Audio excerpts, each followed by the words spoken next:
सेवानिवृत्त पुलिसकर्मियों को आज भागलपुर के पुलिस लाइन में वरीय पुलिस अधीक्षक आनंद कुमार ने अंगवस्त्र, धार्मिक पुस्तक, पारितोषिक एवं मोमेंटो देकर सम्मानित किया, जिसमें एक चालक, 2 प्रधान अवर निरीक्षक, 1 हवलदार और 1 चालक हवलदार थे। वरीय पुलिस अधीक्षक आनंद कुमार ने कहा कि उनके सफल कार्यकाल के लिए उन्हें सम्मान स्वरूप विदाई दी जाती है। वही सेवानिवृत्त सभी कर्मियों ने कहा कि हमने कई अधिकारियों के साथ अपनी सेवा दी और काफी कुशलता पूर्वक हम लोगों ने अपना सेवा अवधि समाप्त किया। इस दौरान सबों की आंखें नम हो गई। विदाई समारोह कार्यक्रम में वरीय पुलिस अधीक्षक आनंद कुमार के अलावे सर्जेंट मेजर के शर्मा समेत दर्जनों पुलिसकर्मी मौजूद थे। नहीं, हमारे यहाँ कल 31 मार्च को कुल 9 पुलिसकर्मी रिटायर हुए और उसमें से 6 लोग अभी हमारा विदाई से सम्मान समारोह हमने आयोजित किया था पुलिस लाइन में, उसमें उपस्थित थे और सभी के द्वारा कुछ लोगों का 40 वर्ष, कुछ लोगों का 35 साल लंबा अनुभव रहा। तो उस लंबे काल के दौरान बहुत सारी चुनौतियाँ उन्होंने फेस की और यहाँ पे बहुत सारे नवनियुक्त सिपाही बंदी बैठे हुए थे और उन्होंने अपने अनुभव को साझा किया, जिससे कि जो हमारे बिहार पुलिस की जो दिल के ऊपर सारा दारोमदार है, जो अगले 30 साल तक इस विभाग की सेवा करेंगे, उन्होंने भी बहुत कुछ सीखा है और उनसे बातें भी हुई हैं और बिहार सरकार की योजना भी है पुलिस विभाग की, जो कि सेवानिवृत्त हैं। अगर वो चाहें तो संविदा के आधार पर भी उनका अनुबंध होता है, उसके लिए भी उनको बताया गया, ताकि इसके बाद अगर कोई कंटिन्यू करना चाहता है तो अपना जो विहित जो पत्र है उसमें अपना फॉर्म भर के सबमिट करेंगे, उसको निकालेंगे। Thank you. भागलपुर के कांग्रेस भवन में कांग्रेस जिला अध्यक्ष परवेज जमाल की अध्यक्षता में प्रेस कॉन्फ्रेंस का आयोजन किया गया। इस दौरान जिला अध्यक्ष ने बताया कि केंद्र सरकार के खिलाफ डोर टू डोर जाकर बताना और नुक्कड़ नाटक के माध्यम से सभी को जागरूक करना, यही उन लोगों का उद्देश्य है। उन्होंने बताया कि मोदी सरकार के द्वारा राहुल गांधी और विपक्ष को जो प्रताड़ित करने का काम किया जा रहा है, उसके विरुद्ध में प्रेस कॉन्फ्रेंस आयोजित की गई है। जो है, जो नीति है, जो तानाशाही है, उसके विरोध में आज है और जो गुंडागर्दी मोदी सरकार द्वारा किया जा रहा है। राहुल गांधी जब बोलते हैं अडानी के बारे में तो उनका माइक को बंद कर दिया जाता है, यहाँ तक कि जो है संसद की कार्रवाई जो है उसको बंद कर दी जाती है। तो ये लोकतंत्र है, लोकतंत्र में जो है इस तरह की आवाज़ जो है वो कैसे दबाया जाता है। जो है अब हम लोग जो है ने सोचा है, कांग्रेस ने सोचा है कि हम लोग उग्र रूप से इसका जो है विरोध करेंगे। आज तो प्रेस कॉन्फ्रेंस कर रहे हैं, 31 जो है तारीख से जो है भारत सत्याग्रह नाम से जो है हम लोगों ने एक जो है ये किया है और उसी के विद इन द फ्रेमिंग जो है हम लोग तमाम प्रखंडों में जाएंगे, तमाम जो है जनता को बताएंगे कि ये अडानी क्या है या मोदी क्या है। जैसा कि जो है दिल्ली के सीएम ने बताया कि ये प्रॉपर्टी जो है अडानी की नहीं बल्कि जो है मोदी की प्रॉपर्टी है और ये प्रॉपर्टी को बचाने के लिए ही जो है मोदी जो है वो प्रहार कर रहे हैं राहुल गांधी पर, इसलिए कि राहुल गांधी ही ऐसे व्यक्ति है जो शुरू से जो है वो विरोध कर रहे हैं कि ये काला धन का जो है लाने वाले जो अपने आप को सूरमा कहला रहे थे, वो काला धन को अब यहाँ से ट्रांसफ़र करके जो है स्विट्ज़रलैंड लेके चले गए। बहुत सारी बातें हैं, इसके विरोध में हम लोगों ने आज प्रेस जो है वार्ता किया है और हम लोग जो है नुक्कड़ सभा करेंगे। हम लोग जो है तमाम जनता के दरबार में जाएंगे, पंचायत तक जाएंगे और ये बताएंगे कि मोदी सरकार वास्तव में जो है अडानी की सरकार है और मोदी सरकार जो है अडानी के रुपये से चल रही है, बल्कि अडानी और मोदी एक ही है। इसलिए मोदी जो है सरकार को जो है मोडानी जो है सरकार भी हम लोग कह सकते हैं। मधुसूदनपुर थाना क्षेत्र के कंझिया गांव स्थित एसबीआई ग्राहक सेवा केंद्र में शुक्रवार के दिन पैसे के लेन देन में देरी होने पर हंगामा हो गया। अफवाह उड़ी कि लूट की नीयत से 4 बदमाश केंद्र में घुसे हैं। इस दौरान लोगों ने एक आरोपी को दबोच लिया, जिसके बाद लोगों ने युवक की पिटाई कर दी। फिर केंद्र के संचालक और ग्रामीणों ने उसे मधुसूदनपुर थाने के हवाले कर दिया। एसबीआई के ग्राहक सेवा केंद्र के संचालक संदीप कुमार का आरोप है कि केंद्र खुलने के कुछ देर के बाद 4 लोग आए और उनके साथ बेमतलब नोकझोंक करने लगे। इस दौरान आरोपियों ने उन्हें जान मारने की धमकी भी दी। इस बात को लेकर कहासुनी होने लगी। जोर जबरदस्ती के दौरान अफवाह उड़ी कि बदमाश लूटपाट करने आए हैं, जिसके बाद मौके पर मौजूद ग्राहकों और ग्रामीणों ने एक आरोपी युवक को पकड़कर पिटाई कर दी। सूचना पर पहुंची पुलिस को लोगों ने आरोपी को सौंप दी। पहले से थे और इसी बीच जो है इस एक ग्राहक के साथ लगभग 3 व्यक्ति आए और वहाँ पर जो है इनका एक छोटा सा प्रॉब्लम को लेकर के हमारे साथ वो जो बकझक शुरू कर दिए, ठीक है, और वो हमारे बैंक को लूटने के मंशा से, जैसा मुझे लग रहा वो आए थे। और इसके बाद जो हमको मारने की धमकी देने लगे। हमने उन्हें कहा कि देखिए हम लोग जो है आपका काम करवाने आए हैं तो आप काम करवाइए, लेकिन वो हमसे उलझना शुरू कर दिए और हमको वो जो है तुम काम सारा जो भी एक मिस है जो होता है मिस ये आपका है ना, वो चीज़ें करना शुरू कर दिया। क्षति क्या है? सर क्षति तो लगभग उसमें हमारे पिताजी थे और साथ में कुछ ग्रामीण तुरंत जुट गए, तो क्षति होने से पहले वो लोग भागने की कोशिश करने लगे और उस बीच में हमने उन्हें पीछे से पकड़ा भी, उनकी बाइक गिर गई, लेकिन फिर भी इस लड़के के मदद से वो भागने में कितने लोग थे? 3 लोग सर वो थे। कितने को पकड़ा? एक उसमें 4 में से एक पकड़ाया है, 3 फिर भाग चुका है। बाइक राहुल गांधी की सदस्यता रद्द होने के बाद कांग्रेस विधायक दल के नेता अजीत शर्मा जहां पहले राहुल गांधी को प्रधानमंत्री का उम्मीदवार बताया करते थे, वहीं अब राहुल गांधी की सदस्यता समाप्त होने के बाद उन्होंने साफ तौर पर कहा है कि पहले सभी मिलजुल कर बीजेपी को सत्ता से हटाएं, उसके बाद सभी मिलजुल कर प्रधानमंत्री का चुनाव करेंगे और इसका फैसला चुनाव जीतने के बाद सभी लोग मिलजुल कर करेंगे। बात बताइए, आप भी सारी बात जानते हैं, ये आखिर क्यों हो रहा है? चुनाव का वक्त है 2024 का, और भारतीय जनता पार्टी जब भी कोई चुनाव आता है या कोई भी ऐसा होता है तो वो दोनों समुदाय को लड़ाने का काम करता है। क्या मतलब है? मुस्लिम भाई कभी ऐसा काम नहीं कर सकते हैं। वो जानबूझ के एक दो कोई मुसलमान जो ऐसे होते हैं जो गलत काम करते हैं, उनको साजिश के तहत उसको तैयार करके ये करवाते हैं, पत्थर फेंकवाते हैं ताकि दोनों समुदाय अलग हो और उनको फायदा मिले। लेकिन आपको बता दें, मैं भी हिंदू हूं, हिंदू समुदाय को मैं भी जानता हूं। वो सब समझ रहे हैं कि साजिश के तहत भारतीय जनता पार्टी हम दोनों को समुदाय को लड़ाने का काम कर रही है। और आपको बता दें, जब जनता समझ रही है तो 2024 में उनको कोई फायदा नहीं होने वाला है। अमित शाह जी आज आ रहे थे सासाराम और नवादा, सासाराम उन्होंने रद्द कर दिया क्योंकि पोल खुल गया कि निश्चित तौर पर आने के पहले इस दोनों समुदाय को लड़ाने का काम किया गया है। आपको बता दें, जनता बहुत यहाँ बिहार की समझदार है। हो सकता है उनकी बात गुजरात में लोग सुनते हो, लेकिन बिहार के लोग उनके बहकावे में नहीं आने वाले हैं। जो 2014 में 2 करोड़ युवकों को रोजगार देने की बात की प्रत्येक वर्ष, आज तक एक भी रोजगार नहीं मिला। 9 वर्ष हो गए, 18 करोड़ मिलना चाहिए, जिसमें 400 रुपया गैस सिलेंडर का कीमत था देश में।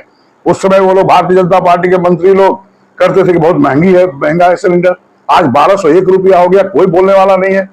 ये भारतीय जनता पार्टी जब से सरकार में आई है तब से जितने PSUs थे कांग्रेस के टाइम में बनाए हुए, सारे बड़े उद्योगपतियों का हाथ बेचने का काम किया, जिससे बेरोजगारी बढ़ी है।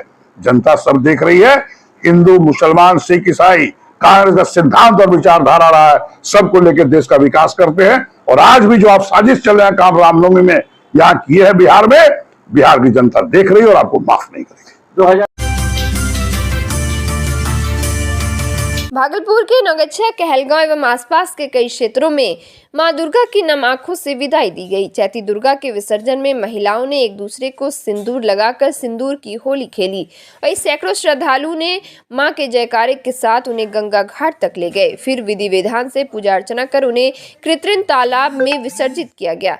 सभी जगहों पर विसर्जन के दौरान लोगों ने एक दूसरे को अबीर गुलाल लगाया और भक्ति गानों पर खूब थिरकते दिखे। वहीं प्रशासन की ओर से सुरक्षा के पुख्ता इंतजाम किए गए थे। पुलिस जिला नौगच्छा के खरीक थाना क्षेत्र में 2 समुदायों के बीच आपसी झड़प का मामला सामने आया है।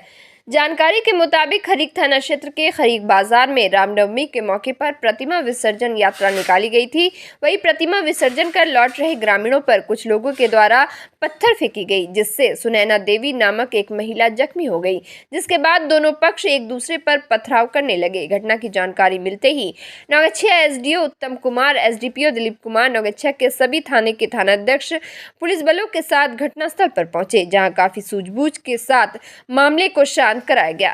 तनाव को देखते हुए देर रात से भारी संख्या में पुलिस घटनास्थल पर कैंप कर रही है। एसडीपीओ दिलीप कुमार ने जानकारी दी कि दोनों पक्षों के बीच हल्की झड़प हुई है, जिसके बाद माहौल सामान्य हो गई है।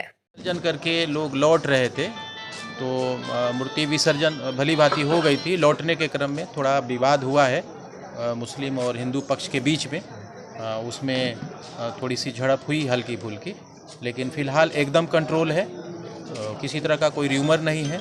आप देख रहे होंगे कि एसडीएम सर भी हैं और हमारे लगभग ज़िले के ज़्यादातर थानेदार और फोर्स यहाँ पर अवेलेबल हैं। पीस कमेटी के मेंबर भी हैं, ये प्रमुख साहब हैं और ये यहाँ के मुखिया रहे हुए हैं पहले से। तो हिंदू मुस्लिम दोनों सारे लोग यहाँ पर उपस्थित हैं और जो दोनों कौम के बीच में कन्फ्यूजन हुआ है उसको हम लोग दूर करने का प्रयास कर रहे हैं। फ़िलहाल एकदम शांति है और इस शांति को बरकरार रखने के लिए और जो भी उपाय किया जाना है वो हम लोग उस पर विचार कर रहे हैं। हर जगह फोर्स का डिप्टेशन करेंगे और माहौल को बिगड़ने नहीं देंगे। घायल भी हुए हैं? हाँ, एक महिला के घायल हुई हैं, उनको चोट लगी है, तो उनके तरफ से भी आवेदन आ रहा है। आवेदन आ जाएगा तो एफआईआर करेंगे और दोषियों के विरुद्ध एकदम सख्त कार्रवाई की जाएगी। कारण क्या, रूट क्या था जो नहीं, जुलूस का रूट एकदम सही था और उसी रूट से जुलूस गई भी थी। लौटने के क्रम में लोग छितरा जाते हैं, स्कैटर्ड हो करके आते हैं, अपने अपने तरीके से जाते हैं, तो उसी आने के क्रम में कुछ बात हुई होगी। अभी उसका हम लोग पता करते हैं, लेकिन छोटी सी बात है, बहुत बड़ी बात नहीं है और इसको किसी तरह का र्यूमर कोई लोग ना करें, इसके लिए हम लोग एहतियात के तौर पर यहाँ पर उपस्थित हैं। भागलपुर पुलिस लगातार अपराधियों की गिरफ्तारी के लिए छापेमारी कर रही है। बावजूद इसके अपराधियों के हौसले बुलंद है। जिले में अपराध कम नहीं हो रहा है। आए दिन भागलपुर में गोलीबारी की घटना आम बात हो गई है। ताजा मामला भागलपुर जिले के नाथनगर थाना क्षेत्र अंतर्गत साहिबगंज का है, जहां साहिबगंज पीपलगाछ के समीप अपराधियों के द्वारा गोविंद कुमार को गोली मारकर घायल कर दिया गया, जिसके बाद उसे इलाज के लिए जवाहरलाल नेहरू चिकित्सा अस्पताल में भर्ती कराया गया। घायल व्यक्ति का कहना है कि कुछ लोगों के साथ विवाद हुआ था और वे अपने घर के पास थे। इसी बीच 20 से 25 की संख्या में लोग वहां पहुंच गए और पहले उसकी लाठी डंडे से पिटाई कर दी और फिर उसे गोली मार दिया गया। इससे पहले इन लोगों के द्वारा उसका टोटो भी रोकने का प्रयास किया गया था, जिसको लेकर विवाद हुआ था। अच्छा, ठीक है। बहुत ज़्यादा अच्छा, रूम से लग रहा है तो उन्होंने 50 ठो आदमी लेकर 30-50 ठो तो काहे मारा ये? झगड़ा हुआ था। क्या चीज़ का झगड़ा था? ऐसे बता दो। उसको चेक करते हैं। पहले जो है ना टोटो छका, ठीक है, टोटो छका ना सर, तो उसको मना किया था, मेरा पोता लगता है, ठीक है। तो उसके बाद जो है ना उसको घर पे गए समझाने के लिए, तो उसके बाद वो लेकर आया आदमी 20-25 को, उसके बाद गोली लेकर आया। उसके बाद पहले लाठी से मारा, ठीक है, उसके बाद लाठी हम संभाल लिए, उसके बाद वो गोली चला गया। 2 दिन पूर्व सैंडस कंपाउंड में वॉकिंग करते हुए एक व्यक्ति को हृदय का दौरा पड़ गया था और वह अत्यंत नाजुक स्थिति में आ गया था, जिसके बाद वहां मौजूद हड्डी रोग विशेषज्ञ डॉक्टर बिहारी लाल ने सीपीआर देते हुए उसे अस्पताल पहुंचाया। साथ ही इलाज की पूर्ण व्यवस्था करने के बाद उनके परिजनों को इत्तला किया और तब तक वापस नहीं लौटे जब तक उनके परिजन न आ गए। वहीं उनके इस कार्य के लिए जीवन जागृति सोसाइटी के अध्यक्ष डॉक्टर अजय कुमार सिंह एवं संस्था के सदस्यों के द्वारा आपदा फरिश्ता का सम्मान दिया गया। इस दौरान डॉक्टर बिहारी लाल ने कहा कि उन्होंने अब तक कई जानें बचाई है, लेकिन पहली बार लोगों की इस तरह का मदद करके उन्हें बहुत ही सुखद अनुभव हो रहा है। साथ उन्होंने आम लोगों से भी अपील की कि अगर कोई आपदा में हो या मुसीबत में हो तो उन्हें सहयोग पहुंचाए, ना कि उन्हें छोड़कर आगे बढ़ जाए। वही जीवन जागृति सोसाइटी के अध्यक्ष डॉक्टर अजय कुमार सिंह ने कहा कि ऐसे लोग जो मुसीबत की घड़ी में काम आते हैं वे आपदा फरिश्ता कहलाते हैं। जीवन जागृति सोसाइटी ऐसे लोगों को सदैव सम्मानित करती रहेगी। कई सांसें उखड़ रही थी और वह अचेता अवस्था में जा रहा था, तो मॉर्निंग वॉक में डॉक्टर बिहारी लाल ने उन्हें देखा और उसको रेस्क्यू किया, उसको अस्पताल ले गए और अस्पताल में जाके उनका इलाज करवाया। तो ऐसे शख्स की ज़रूरत है समाज में जो अपना समय नहीं देखें बल्कि सामने वाले का समय देखें कि उसका समय कितना खराब है और उसके लिए काम करें, अपना काम छोड़कर उसकी जान बचाने के लिए। और इसी सिलसिले में आपदा फरिश्ता का सम्मान समारोह हम लोग पटना में किए। और जो भी ऐसा काम करते हैं, जो दूसरे की जान बचाने के लिए आगे आते हैं, उनको आपदा फरिश्ता सम्मान से हम लोग नवाजते हैं। ये उनका हक है और समाज के लिए एक बड़े प्रेरणा स्रोत है। इसी कड़ी में आज हम लोग डॉक्टर बिहारी लाल जो मशहूर ऑर्थोपेडिशियन हैं उनके पास आए हुए हैं और उनको सम्मानित करेंगे। मैं मॉर्निंग वॉक में टहल रहा था तो कभी उसी वक्त एक आदमी बेंच पर ये लेटा हुआ था और दूसरे आदमी हमारे एक आदमी उसके सेवा में लगे, तो उन्होंने मुझे इशारा किया कि इस आदमी की तबीयत ठीक नहीं लग रही, आप आइए देखिए। उनको लगता था कि हमको पहचान रहे थे कि हम डॉक्टर हैं। हमने उस आदमी को देखा तो वो आदमी जो है पूरी तरह से पर्सपायरेशन होता, पूरा पसीना चल रहा था उसका, और वो इशारा करके बता रहा था मेरा पूरा छाती में दर्द है। तो मुझे समझते हुए देर नहीं लगी कि इनको जो है कार्डियक अटैक हो चुका है। उनकी एज बहुत कम थी, 40 साल उम्र थी। तो हमें लगा कि नहीं, इसको जो है एक बार तो लगा कि कहीं है जिन्ना पेक्टोलिस, फिर लगा कि ना इतना पर्सपायरेशन हो रहा है तो जरूर MI है, मायोकार्डियल इन्फार्क्शन की तरफ ले जा रहा है। तो हमको तुरंत इसकी सहायता करना चाहिए। और हम अपने से उठा के कंधे पर लेते हुए एक आदमी का और मदद मैंने लिया और उसको उठा के अपने कार पर ले गया। कार के पीछे भी लिटा करके उस आदमी को कार के पीछे बिठाया और स्वतः ड्राइव करते हुए मैं JNM से गया। और वहाँ भी मैं अपने वरीय डॉक्टर से कंसल्ट करके सारे लोगों को बुला करके उसका उत्तम इलाज करवाने की शुरुआत कर